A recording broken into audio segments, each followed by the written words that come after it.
Welcome back. We are now 3 weeks removed from that gruesome quadruple murder at the University of Idaho with still no suspects named, no weapon found in a community out there, Moscow, Idaho, that's growing restless with little to no answers to questions that we've had for weeks. Yeah, joining us now is former Homeland Security Department advisor and former Secret Service Special Agent Charles Marino. Charles, thank you for joining us. So, police looking into a further instance regarding a complaint that maybe one of the victims had a stalker. They said that they don't have a reason to believe that. They don't have a suspect. What do you make of the case right now? Yeah, well, things like that will be part of the overall investigation, and obviously they'll seek out people to interview as they continue to process all of the evidence and other items that were discovered in the house. We know that there's going to require a lot of forensics. The FBI and state police are helping the Moscow Police Department, which is important to remember. This was a very small and is a very small police department. And the day before this murder, this town had not had a murder in 7 years. Now this small police department, who doesn't have the resources to investigate this type of complex case, is now thrust into the media spotlight. And they got to be careful that they're just not reacting to the news cycle, but instead keeping the investigative matters close hold where it's not leaking out into the public. And yet they're still going into that, that apartment, that 3-story apartment that these students shared, collecting evidence. Is there anything about this case, and I know it's speculation, obviously, but is there anything about this case that bothers you, that doesn't pass the smell test right now, 3 weeks later?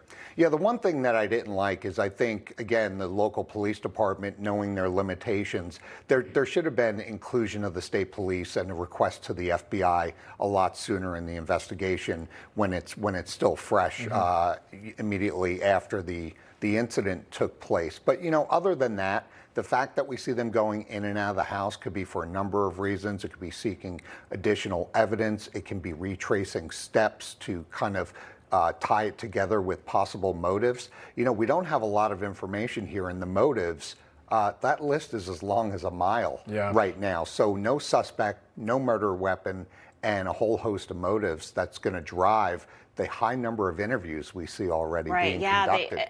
Do you think that they've gone through all the DNA evidence now, or was it just going to take longer because there were so many people in and out of that house? Well, a lot of people in and out of the house, and also the number of victims. You're going to have a lot of forensic evidence that needs to be isolated and identified.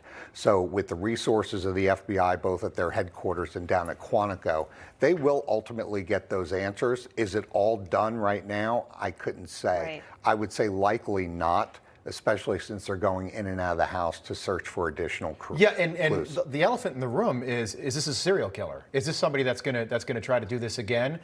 Is this somebody that was passing through town? Is there a threat to the student body? You've got Idaho and Washington are within 15 minutes of each other. You get two massive schools there, and here we are 3 weeks removed. What do you make of that? Yeah, and that's where we saw the police department get tripped up early on, right? When I talk about responding to the news cycle and not taking control of the investigation, is they were asked, is there a continuing threat to the community? And at first they said no, that there wasn't. And I don't think they have the information yet to prove that this was a specific targeted attack. Again, they walked that back last week. They said it wasn't a targeted attack. That's right. But we've got to answer that question this way.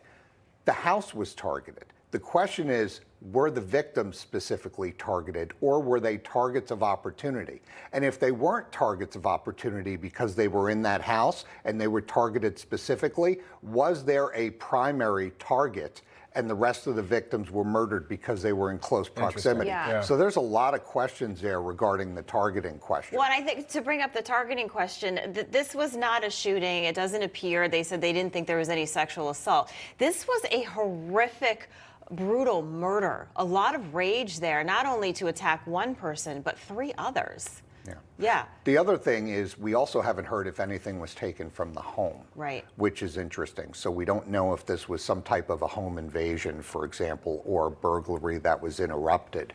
So yeah, there's a lot of questions here. But what we know is that that house was a well-known location, heavily trafficked, which means a lot of people had information about that house. And the fact that we have 2 additional students that lived in the house and were not harmed tells us that this might be very specific. They to also- those Separate floor. four. They were on a separate separate floor. floor. That's correct. Do we know? I know that one of the victim's fathers said that the suspect entered on that second floor of the slider. We don't know if that's information, but they did have like a key code to get in. So you wonder if it could have been somebody they knew that they just gave that key code College out to. house, think right? about that, Yeah. Come right? on in. Here's the code. Yeah, chances are that wasn't a highly protected key code to get into Yeah. the house and was probably given out, so wasn't very effective. But, you know, speaking of the parents, we are hearing different statements from them. And look, none of us would ever want to be in the position that they're in. They're processing their grief yeah. the way they Yeah. are. They want to keep the case in the headlines. I understand that.